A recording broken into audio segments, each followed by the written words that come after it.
Part 2 শুরু। এই যে আমি যে এটা ধরলাম, ঠিক এমন এমন এমন, আর এটাকে এমন করে দিবে। আর যখন ধরবা একটু কি দেওয়ার সময় এটা এমন করে রাখবা যেমন এটা আমরা নিছি, এই হাতে বাজায় রাখবা এমন। তারপর এমন করবো মানুষের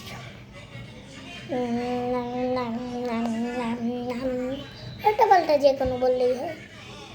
আমি উল্টা পাল্টা বলতে চাই। এই হাতে এখন দেখুন,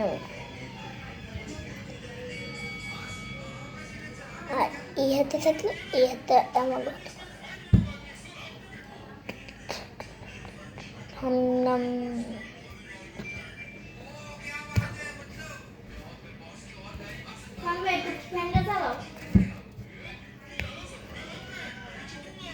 এসে বলবে এখন আপনারা তো স্টেপ শিখে গেছেন, আমার আর একটু শেখা বাকি আছে, কিন্তু আপনারা এই স্টেপ দেখে ভালো ভালো মতন শিখে নিন।